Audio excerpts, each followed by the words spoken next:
Hello, everyone. I'm Natalia Bilbao, and here's what's happening in LA this week. Tackling the homelessness crisis is a multifaceted effort being improved by the expansion of the crisis and incident response through a community-led engagement program. Already a success in Hollywood and Venice, the Circle program is expanding its outreach to other homeless communities across the city. When you have somebody who is experiencing a crisis on the street, we call, and it might be hours before somebody goes out there, days, or too often, it's a police officer when it's not a public safety issue. And while that police officer, she or he does the best job they can, they're not equipped, nor do they have the training to necessarily help meet somebody where they are and get them the services they need. So Circle was born out of that. We saw Urban Alchemy, a group working up in San Francisco, do amazing work by bringing peers to peers. So these are folks who have been homeless, no longer are, talking to people who are currently homeless. And it just established a level of trust that was deeper. It established kind of a rapport that was more meaningful, and that was where it was born. We started in Hollywood and Venice, and then we expanded downtown. We're going to go to the Valley and soon to South LA to make sure the whole city can benefit from this model 24/7. And when they're not responding to an emergency call, the best part is they're checking in on people and building those relationships even deeper. We started cleaning up Skid Row. We started staffing the toilets, Skid Row, downtown, other areas of Los Angeles that had really been impacted by homelessness to create toilets and showers for people. And what the city saw and society saw is that everywhere we were, there was a sense of calm and people were connected to somebody and to society. And if they wanted help, they had a source to go to get help. We just kind of built on that principle of using people who have lived experience to really reach out, connect, and uplift people who are living in crisis. The possibilities that are available to them are we can take them to a emergency shelter. If they're interested in shared housing, we can do the referrals for the necessary interim housing referrals. We also let them know whether the shower teams will be located during the days that they're out, and we can direct them to places where they can receive meals.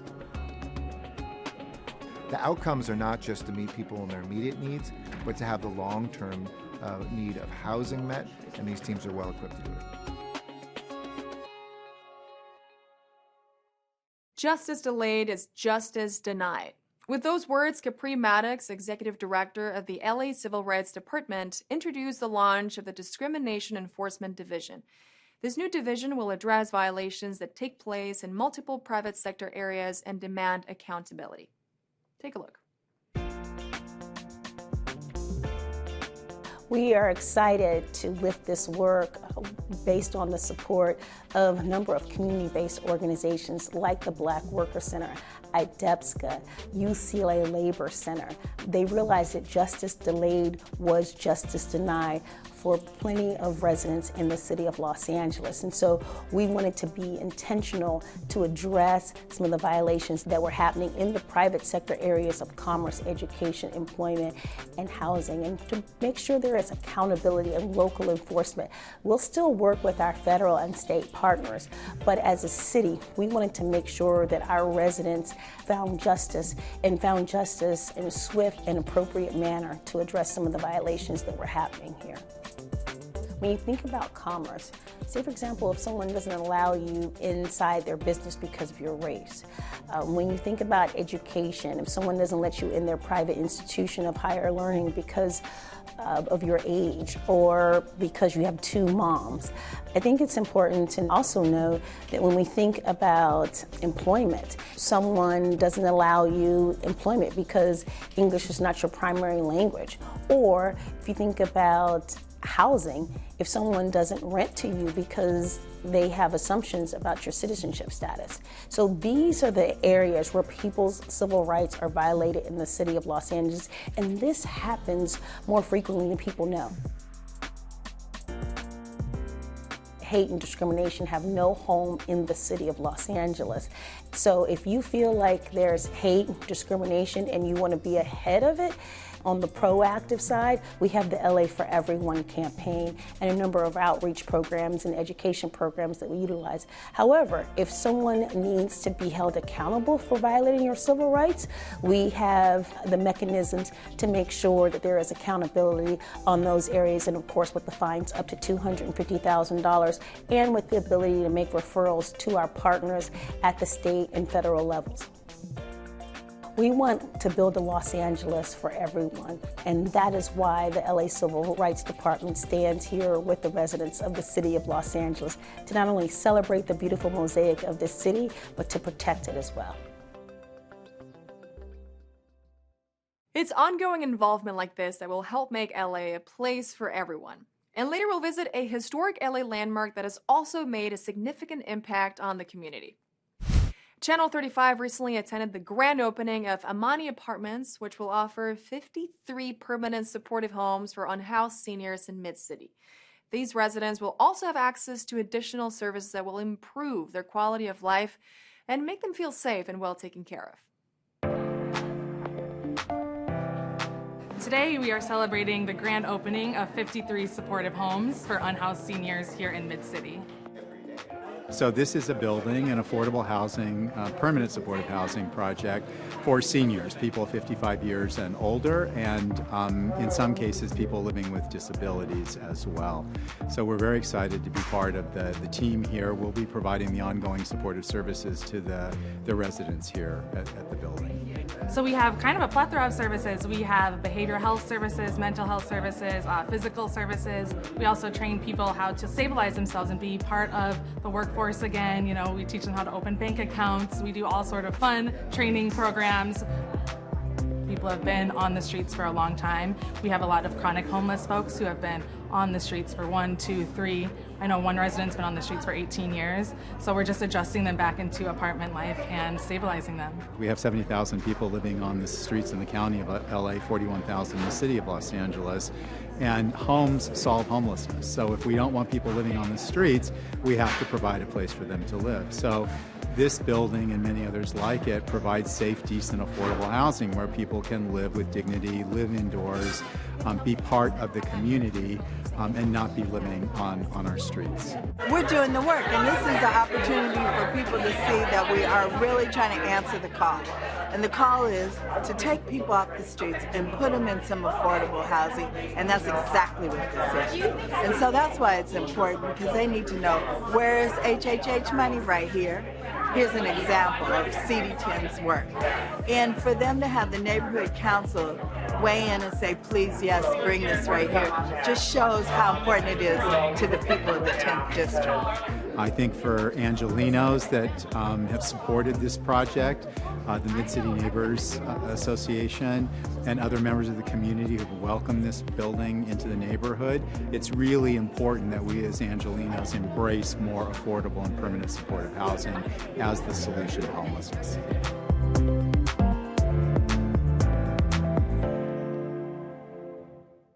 The Port of LA signs a new cooperative agreement with Jetro LA.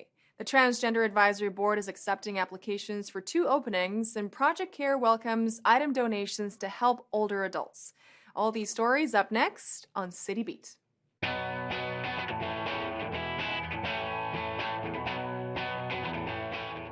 The Port of LA and Japan External Trade Organization Los Angeles office, referred to as Jetro LA, signed a new cooperative agreement.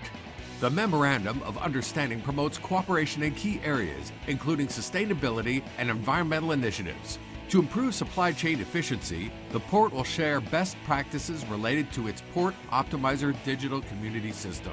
The port will utilize introductions to Japanese companies facilitated through the MOU, enlisting their expertise on environmental initiatives. Discover the latest information about what is new at the Port of LA by visiting portoflosangeles.org. The LA Civil and Human Rights and Equity Department is accepting applications for 2 openings on the Transgender Advisory Council. Created in 2016, TAC is a permanent council of community leaders that advise LA on how to best serve the needs of transgender residents. Members meet monthly on Zoom and work with the LA Civil Rights Department to establish programs and policies to serve the community. The positions are open until filled. However, applicants must be at least 18 years old, attend monthly meetings, and are expected to serve for 2 years. Visit civilandhumanrights.lacity.org and select Transgender Advisory Council under the Commissions tab for more information. The LA Department of Aging is asking for the public's assistance in helping older adults during the holidays through Project Care. Celebrating 15 years of giving, Project Care provides low-income older adults gift bags of needed items during the winter holidays. December 9th is the drop-off deadline for gift bag items, which can include clothing, books, toiletries, and more.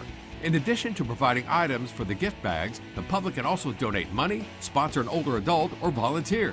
For more details on how to make an older adult's life a little brighter during the holidays, visit givelafa.org/projectcare.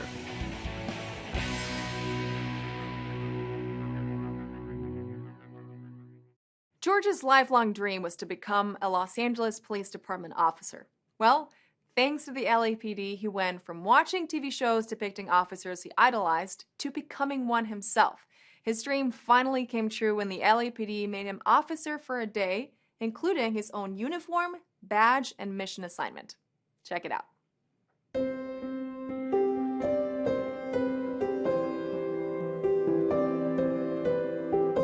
George is one of our clients. He's been living in our residential program for at least 20 years.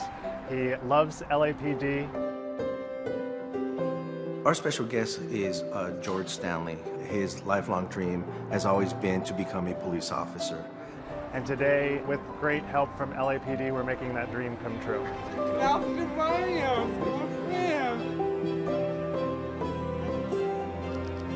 It's terribly exciting, something that George will always think about. This is a dream come true, not just for George, but for our family. George has backed the badge for over 50 years. He was always watching the shows from the 70s and the 80s, whether it was Adam 12 or Emergency.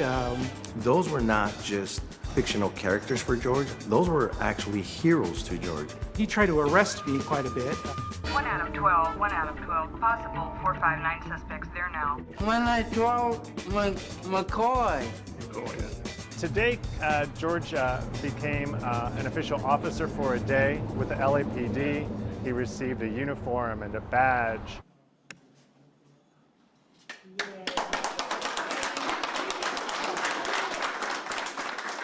Officer George Stanley, and you'll be working with Sergeant Rivas this morning, okay? You'll be assigned the mission to Griffith Park and the York Corridor. You'll be making contact with citizens.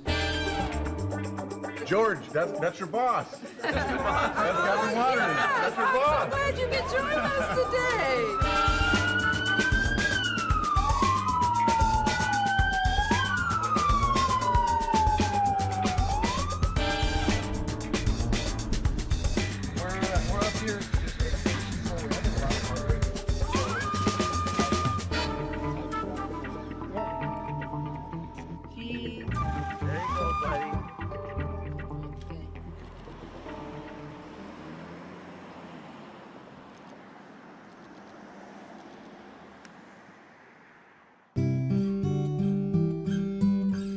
I don't have the words to really say how it makes me feel to see someone like George that happy.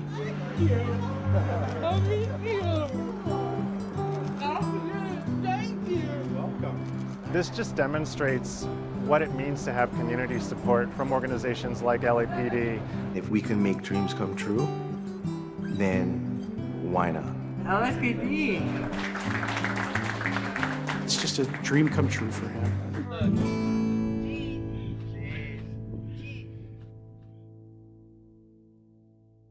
The opening of the historic Golden State Mutual Life Insurance Building in 1949 was a significant accomplishment for the African American community.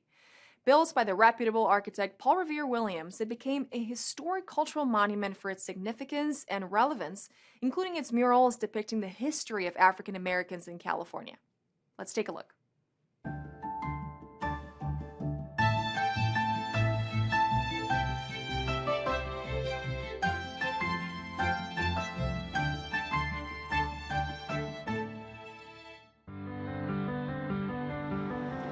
really happy to be here, sitting in the Golden State Building Memorial Plaza, behind the historic Golden State Mutual Life Insurance Building.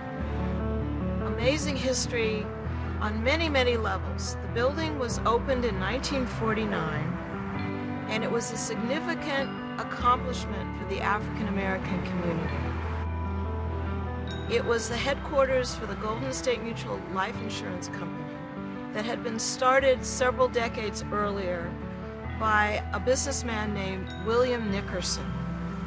And he soon teamed up with two other businessmen, Norman Houston and George Beavers, because they saw a need to sell life insurance to predominantly the African American community.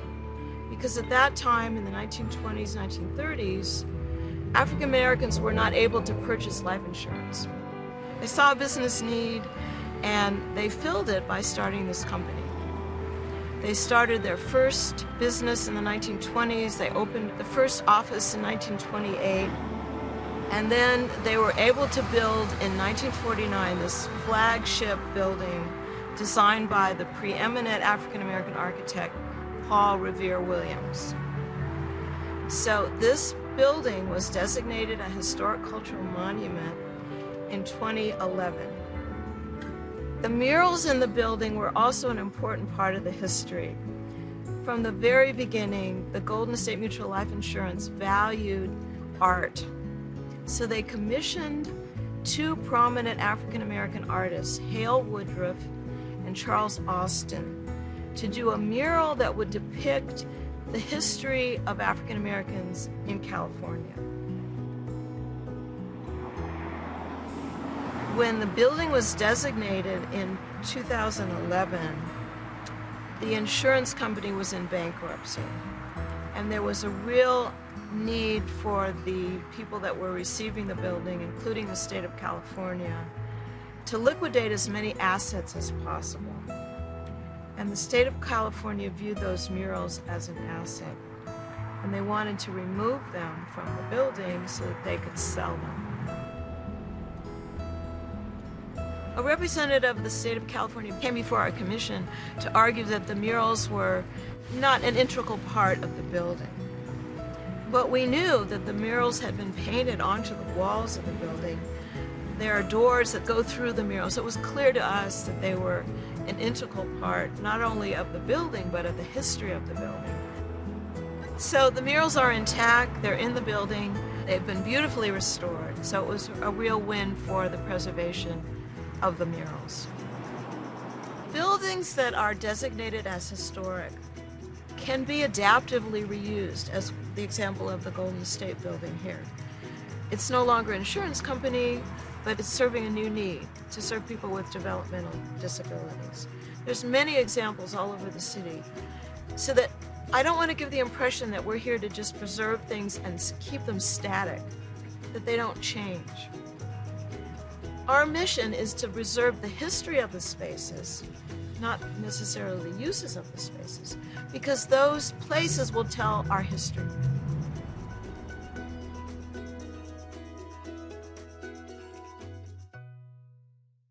Be sure to check out a more detailed list of LA's historical sites by visiting planning.lacity.org.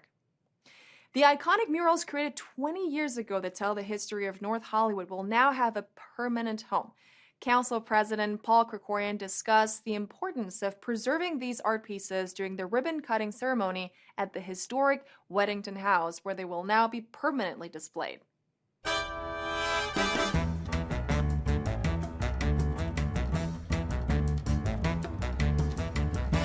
I'm just really thrilled that we're able to find a permanent home for these historic murals that tell the story of the history of North Hollywood. Over 20 years ago, these works of art were created, and they've been in storage since then. Susan Krieg was the lead artist on it. She had come up with this concept of the artist drawing or painting on historical images, and then she came on top of it and drew the buildings as to what it would turn into. So the idea being the history of the land and then what it was going to become. So it's kind of a blueprint of what the buildings were going to look like. Right next door is this beautiful building next to a tiny little Weddington house, which is the history of the area. The historic Weddington House. This house is the first house built in North Hollywood in the late 19th century.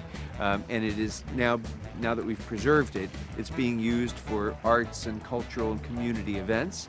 And so we were able to bring these historic murals to their permanent home and have them displayed here for the people for everyone to be able to enjoy.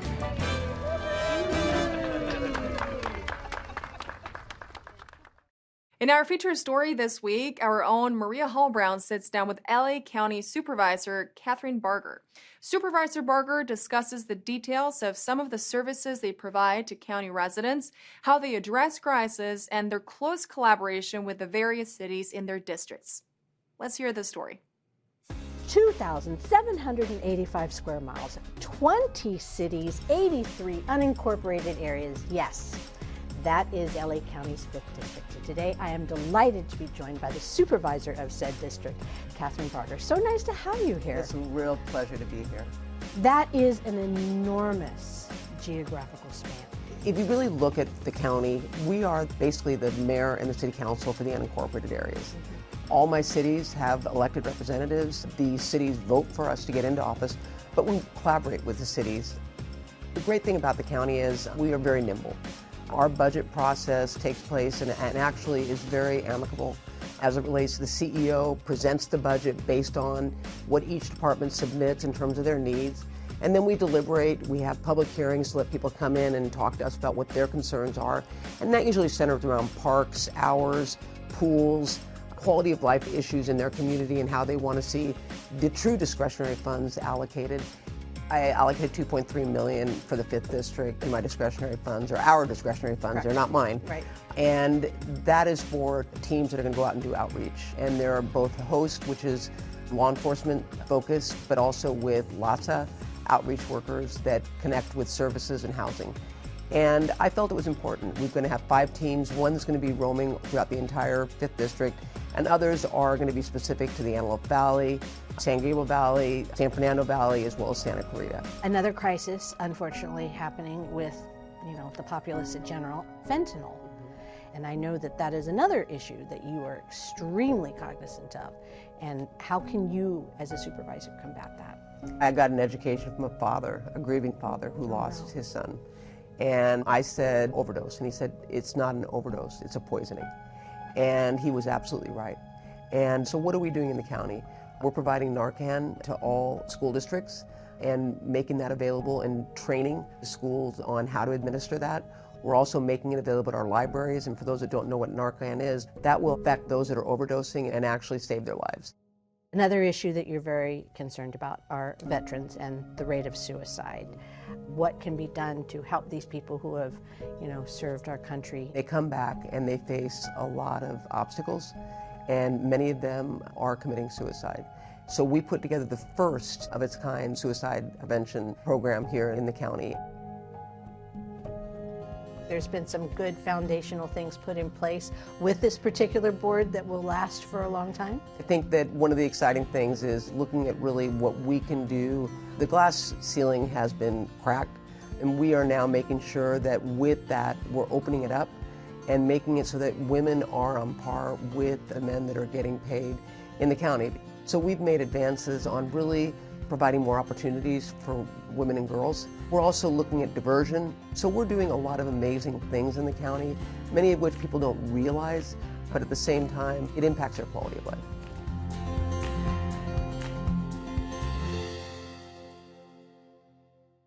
Enjoy the holidays by the sea at the Harbor Holiday Afloat Parade. Attend the Home for the Holidays Parade at Granada Hills, or join your community at the Walking in Our Light procession. All this up next on Things to Do.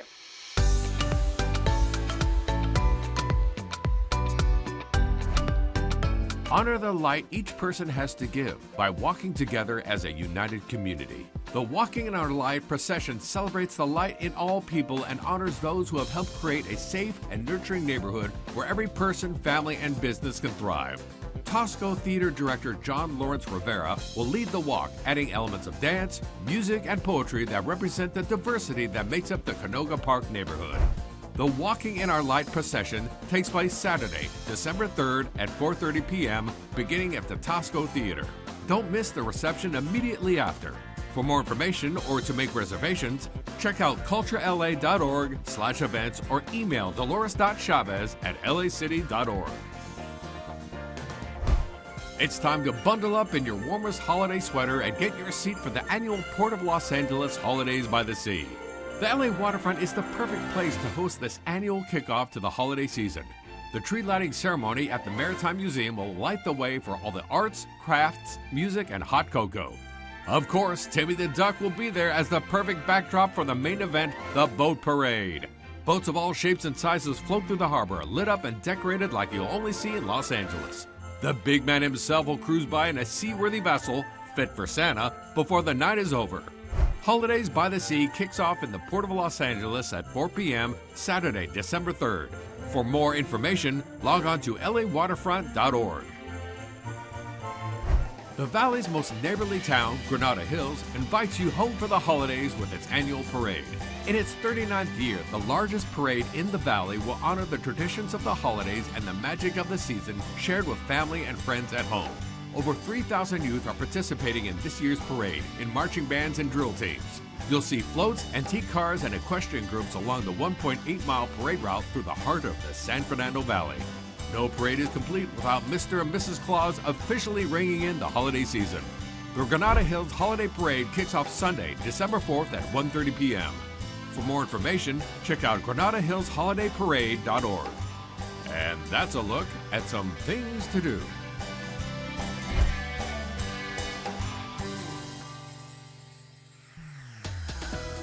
And that's it for this edition. I'm Natalia Bilbao, and from all of us here at LA This Week, thank you so much for joining us. A reminder that you can catch us online at lacityview.org, and we're also on Facebook, Twitter, and YouTube. See you next time for more LA This Week.